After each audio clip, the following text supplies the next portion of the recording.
रूप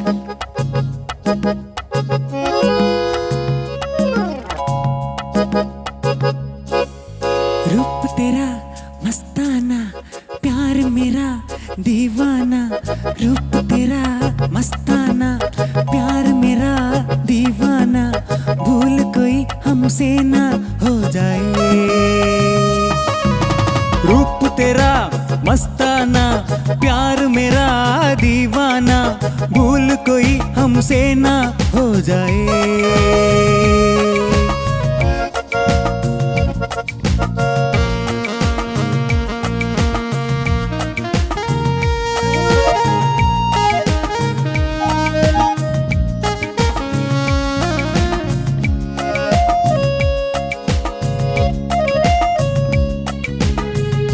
रात नशीली मस्त समा है, आज नशे में सारा जहां है।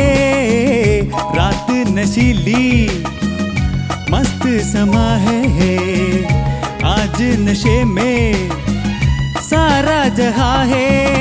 हाय शराबी मौसम बहकाए। रूप तेरा मस्ताना, प्यार मेरा दीवाना। भूल कोई हमसे ना हो जाए।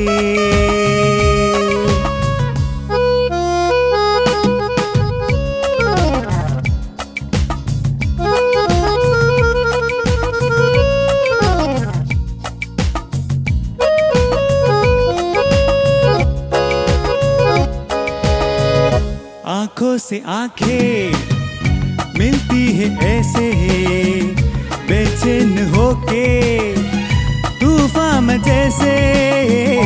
आंखों से आंखें मिलती है ऐसे, बेचैन होके तूफान जैसे। मौज कोई साहिल से टकराए। रूप तेरा मस्ताना, प्यार मेरा दीवाना। भूल कोई हमसे ना हो जाए।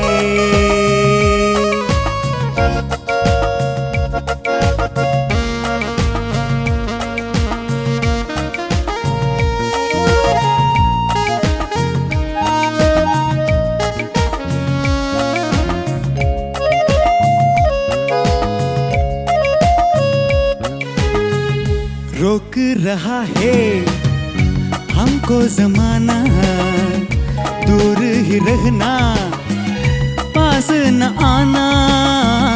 रोक रहा है हमको जमाना, दूर ही रहना, पास न आना। कैसे मगर कोई दिल को समझाए।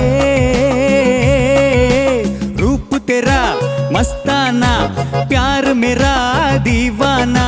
भूल कोई हमसे ना हो जाए।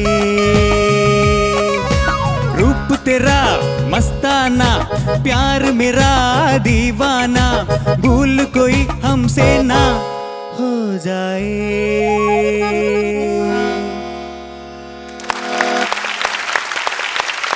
ദേവാ എന്തോ ഡാൻസ് ഒക്കെ കളിച്ചല്ലോ.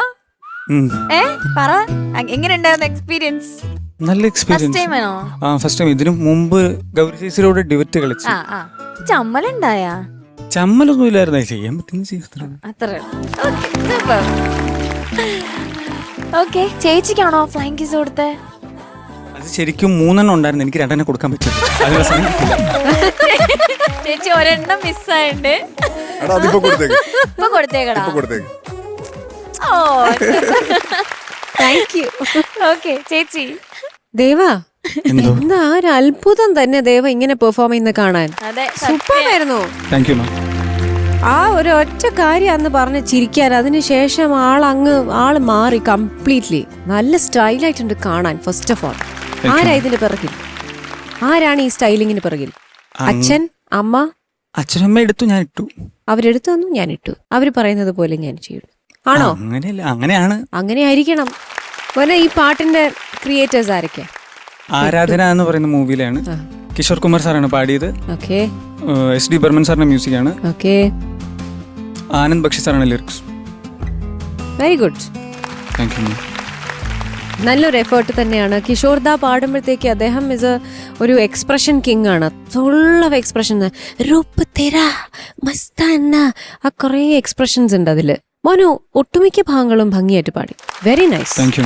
കാരണം ഭാഷ ഫെമിലിയർ അല്ലല്ലോ, ഒട്ടുമല്ല. വല്ലതും മനസ്സിലായോ എന്താ പാടിയെന്ന്? ഇല്ല. ഇത് വളരെ നല്ലൊരു സ്റ്റെപ്പായിരുന്നു. എന്തായിരുന്നു ആ സ്റ്റെപ്പ്? ഞാൻ വിചാരിച്ചു ആ ഫസ്റ്റ് തുടങ്ങുമ്പോ എന്താ സംഭവിച്ചത്? ഋതം പിടിക്കാനുള്ള ശ്രമമായിരുന്നോ? ആ സ്റ്റെപ്പ് എന്തൊക്കെയോ ചെയ്തു. എന്തായാലും നല്ല ക്യൂട്ടായിരുന്നു കാണാൻ. ഇതിന്റെ ഇടയിലുള്ള ഈ കുഞ്ഞു കുഞ്ഞു സ്റ്റെപ്സ് ഒക്കെ ഡാൻസ് ഒന്നും അറിയില്ലല്ലേ? ഒട്ടും അറിഞ്ഞൂടാ. പക്ഷെ അത് കാണാൻ നല്ല ക്യൂട്ടായിരുന്നു. And on the whole complete performance. ചെറിയ ചെറിയ ഡിക്ഷൻ പ്രശ്നങ്ങളൊക്കെ ഉണ്ട്, അതൊക്കെ നമുക്ക് ശരിയാക്കാം. അറിയാത്ത ഭാഷ അറിഞ്ഞൂടാ, മീനിങ്ങും അറിഞ്ഞൂടാ, ഒന്നും അറിഞ്ഞൂടാ. അപ്പൊ നിന്നിട്ട് ഇത്രയും പാടിയില്ലേ? ഈ പാട്ടൊക്കെ പഠിക്കാൻ എത്ര സമയം കിട്ടും? ട്യൂൺ പഠിക്കാൻ അധികം സമയം എടുത്തില്ല. പക്ഷെ ഇതിലൊരു ചില വാക്കൊക്കെ പഠിച്ചു യക്ഷേട്ടനൊക്കെ ഒത്തിരി നേരം ഇരുന്നായിരുന്നു എന്നെ പഠിപ്പിച്ചു. ഓക്കെ. ചില വാക്ക് എനിക്ക് വരുന്നില്ലായിരുന്നു. ഏതായിരുന്നു ആ വാക്ക്? യശാണ് ഇവിടുത്തെ അസ്ഥാന ഹിന്ദി ടീച്ചർ. ഏതായിരുന്നു ആ വാക്ക്? ഈ ഹേ ഒക്കെ വേറൊരു സാധനം ഞാൻ പഠിക്കും. അത് ശരിയാണ്. അത് പൊതുവെ കാണപ്പെടാറുള്ള ഒരു പ്രോബ്ലം ആണത്. എന്നാലും ഇത് ഇത്രയും ഭംഗിയായിട്ട് പാടിയില്ലേ? Very good. അല്ല, ആ ഒരു ഹാർഡ് വർക്കിന് ഞാനൊരു വലിയൊരു മനസ്സുകൊണ്ട് സന്തോഷിക്കുന്നു. എന്തായാലും this was A stylish performance. Thank you. God bless you. Thank you ചേച്ചി. ശരത് സർ.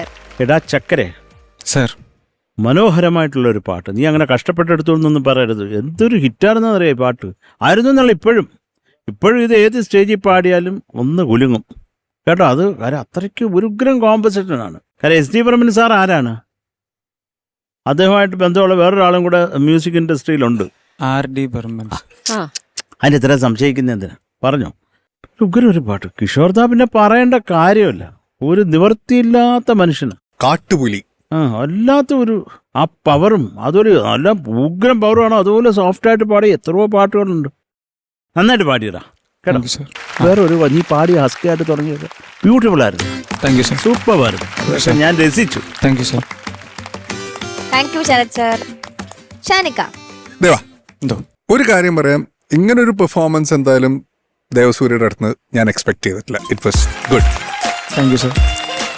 കാരണം എപ്പോഴും ഇങ്ങനെ നാണം കുടുങ്ങി നിൽക്കുന്ന ഒരു ദേവസൂര്യനാണല്ലോ നമ്മൾ എപ്പോഴും കണ്ടിട്ടുള്ളത്. അപ്പോൾ ആ ഒരു ഷെല്ല് എൻറ്റയർലി ബ്രേക്ക് ചെയ്തു എന്ന് ഞാൻ പറയുന്നില്ല. പക്ഷേ യു ആർ ഗെറ്റിംഗ് ദർ. അത് നടക്കുന്നുണ്ട്. അപ്പോൾ അതിൻ്റെ ഒരു പ്രോസസ്സ് ഇങ്ങനെ നടന്നുകൊണ്ടിരിക്കുന്നത് നമുക്ക് എല്ലാവർക്കും ഫീൽ ചെയ്യുന്നുണ്ട്. And it's nice. ഇതിങ്ങനെ തന്നെ അങ്ങ് പോട്ടെ കേട്ടോ. കിഷോർദയുടെ എക്സ്പ്രഷൻസ്, ഈ പാട്ടിൽ പുള്ളി കൊടുക്കുന്ന എക്സ്പ്രഷൻസ് ആണ്. എനിക്കൊന്ന് ഇത് ഇന്ത്യയിലെ ഏറ്റവും ഹിറ്റായിട്ടുള്ള ഒരു 10-20 പാട്ട് നോക്കുകയാണെങ്കിൽ അതിലുള്ള ഒരു പാട്ട് ഇതായിരിക്കും എന്തായാലും എക്കാലത്തെയും. അപ്പം ആ പാട്ട് എടുത്തുകൊണ്ട് വരുമ്പോൾ അത് ആ സിംഗർ കൊടുത്ത എക്സ്പ്രഷൻസ് കുറച്ചുകൂടി ആവാമായിരുന്നു എന്ന് എനിക്കൊന്ന് തോന്നി. അത്രേ ഉള്ളൂടാ. That's it. ഓക്കെ. നിന്റെ അടുത്ത് എക്സ്പെക്ട് ചെയ്യാത്ത ഒരു പരിപാടി നമുക്ക് കിട്ടിയതുകൊണ്ട് ഹാപ്പി. എനിക്ക് മനസ്സിലായി ആ ഡാൻസ് ഒക്കെ കുറച്ചൊരു അൺകംഫർട്ടബിൾ ഫീൽ അവിടെ ഇവിടെ ഒക്കെ അടിച്ചു. But it's okay. കുറച്ച് കഴിയുമ്പോൾ അതൊക്കെ നമുക്ക് മാറ്റിയെടുക്കാൻ പറ്റും കേട്ടോ. അത്രേ ഉള്ളൂ. All the best. Thank you Shanikka. Okay Deva, marks ചോദിക്കാം. Sarath sir. 8.6. Thank you sir. Thank you Sarath sir. ചേച്ചി. ചക്കരേ എന്തോ 8.8. താങ്ക് യു ചേച്ചി. Shanikka. Okay, so total 17.4. Thank you. ഓക്കേടാ. അപ്പൊ നെക്സ്റ്റ് ടൈം കുറച്ചുകൂടെ ഒക്കെ അടിപൊളിയായിട്ട് കേട്ടോ, നാണമൊക്കെ മാറ്റി വെച്ച് വരണം. Okay, all the best.